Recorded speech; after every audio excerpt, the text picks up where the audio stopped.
Com en dius, perdona? Cecília. Cecília, el patró dels músics, eh? Exacte.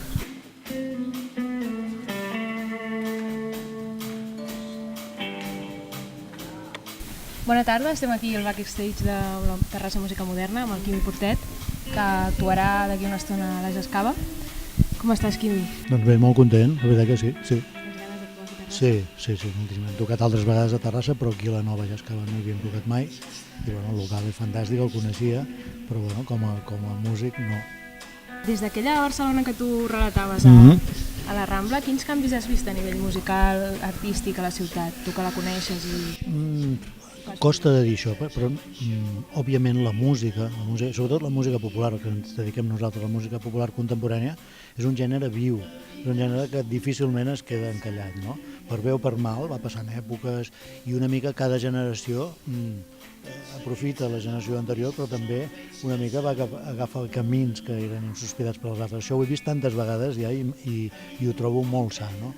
I des del 97 fins ara doncs, han passat moltíssimes coses realment, Sí, però moltes, a nivell musical, a nivell social, a nivell personal, i bueno, sobretot que hem fet anys, no? Jo personalment n'he fet molts, no sé si a l'altra gent li ha passat el mateix, n'he fet un pilot d'anys, però bueno, continua havent molts músics, continua sent una ciutat immensament viva culturalment i sobretot musicalment.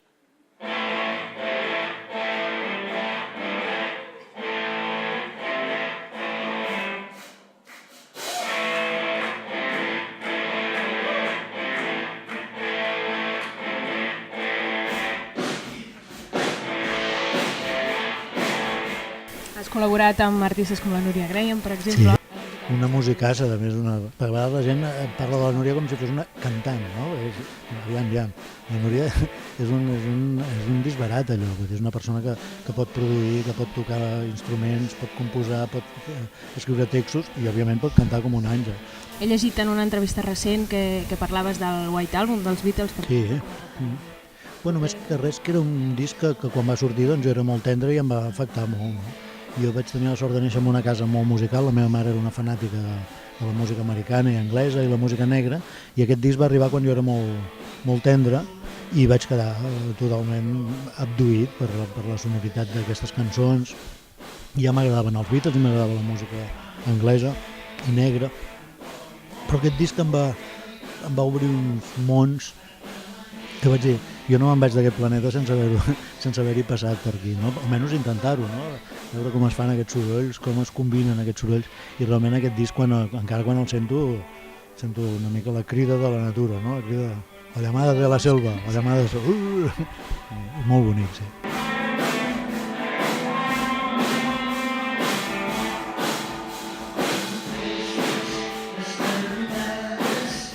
I amb les lletres també, jo he vist com una mica de paral·lelisme amb com aquest punt de surrealisme, no, a vegades, o extret de lo quotidià que tens tu. Hi ha algunes lletres també dels Beatles que tenen aquest punt. Sí, bueno, jo amb les lletres m'agrada molt escriure, però també em passa una mica com amb la música. De fet, jo estic molt preocupat per el meu entorn social, per tot, per la política, per la trista història del nostre país. Estic molt preocupat per aquestes coses, però la música per mi sempre ha estat una evasió. O sigui, no he aconseguit mai fer música que estigui pensada per influir sobre el meu entorn social o sobre els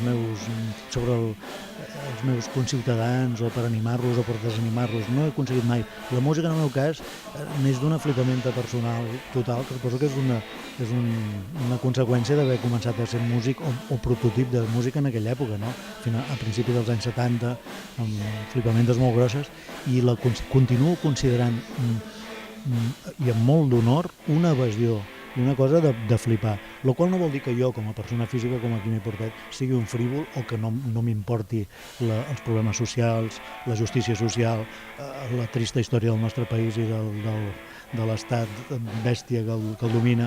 Em molesten aquestes coses, em molesten i m'indignen fins a punts insospitats, però la música sempre serà un terreny que tinc jo per oblidar-me'n de les coses humanes, no?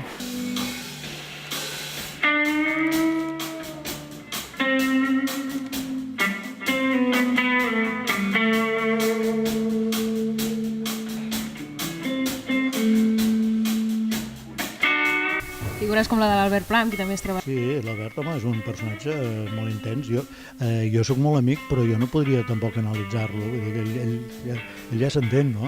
A mi m'apassiona, però és un home que ho té una mica tot, no? És un home potser polifacètic, vull dir que pot participar tant de la flipamenta màxima fins a la implicació més bèstia amb els temes socials i polítics.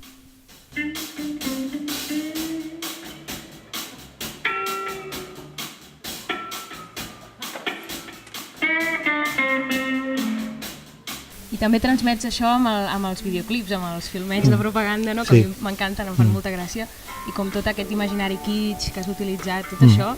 Jo l'únic que pretenia era fer els videoclips ràpid, barato i oblidar-me'n, perquè no suporto els videoclips, sincerament. Jo quan era petit volia ser músic i no volia estar fent el pallús per als vídeos, ni cantant, ni ballant, ni em posaré aquesta camisa. No, jo volia ser músic. A més, jo vinc d'una època en què, per exemple, jo era un fan dels Beatles quan era petit i els Beatles em sembla que els vaig veure en moviment per primer cop quan feia 2 anys o 3 que s'havien separat. O sigui, perquè vegis tu com era la vida abans, no? Van fer una pel·lícula horrorosa que es deia Let It Be i els Beatles fotia 3 anys que s'havien separat. És el primer cop que vaig veure que els Beatles realment tenien moviment propi. Jo fins llavors només n'havia sentit discos i n'havia vist fotos. O sigui que mai m'havia passat pel cap que per ser músic havies de tenir unes certes dots de moure't davant de la càmera, interpretatives, o saber moure una cama o moure un braç. Llavors, la meva manera de protestar de seguida, amb el Manolo ja vam començar una mica, a l'època de l'última, la meva manera de protestar ha estat finalment fer els videoclips més repugnants, fàcils, baratos i depriments que he pogut, sempre amb un punt, si em permets, d'una certa arrogància, entre cometes, de pensar que la cançó és suficientment interessant o suficientment, que crec lo suficient com perquè aquelles imatges són una simple excusa perquè la gent escolti la cançó. Molt bé, doncs Quedo despedit, no? Els veurem ara en plena acció. Moltes gràcies per respondre. Gràcies a vosaltres. Un plaer. Salut.